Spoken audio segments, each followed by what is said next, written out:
ANM ನ್ಯೂಸ್ಗೆ ಸ್ವಾಗತ. ಆಲಂಗಿರಿಯಲ್ಲಿ ಲಕ್ಷ ದೀಪೋತ್ಸವ ಸಂಭ್ರಮ.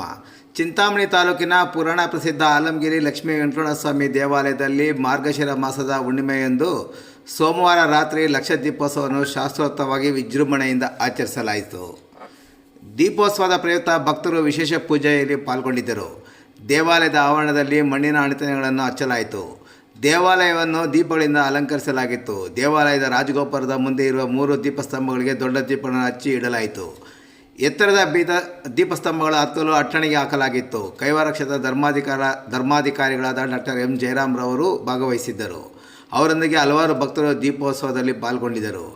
ಗರ್ಭಗುಡಿಯಲ್ಲಿರುವ ಶ್ರೀ ಲಕ್ಷ್ಮೀ ವೆಂಕಟರಮಣಸ್ವಾಮಿಗೆ ಹಾಗೂ ಲಕ್ಷ್ಮೀ ಅಮ್ಮನವರಿಗೆ ದೇವಾಲಯದಲ್ಲಿ ವಿವಿಧ ಬಗೆಯ ಹೂಗಳಿಂದ ಅಲಂಕರಿಸಲಾಗಿತ್ತು.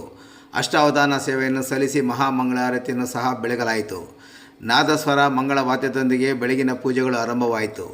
ದೂರದ ಊರುಗಳಿಂದ ಆಗಮಿಸಿ ಪೂಜೆಯಲ್ಲಿ ಭಾಗವಹಿಸಿ ಹಣ್ಣುಕಾಯಿ ಮಾಡಿಸುವ ದೃಶ್ಯ ಸಾಮಾನ್ಯವಾಗಿತ್ತು. ಅಭಿಷೇಕದ ನಂತರ ಸ್ವಾಮಿಯವರಿಗೆ ಹೂಗಳಿಂದ ಮಾಡಿದ ಅಲಂಕಾರ ಭಕ್ತರ ಮನ ತಣಿಸಿತು. ದೇವಾಲಯವನ್ನು ವಿಶೇಷ ಹೂಗಳಿಂದ ಸಹ ಇಂದು ಅಲಂಕರಿಸಲಾಗಿತ್ತು.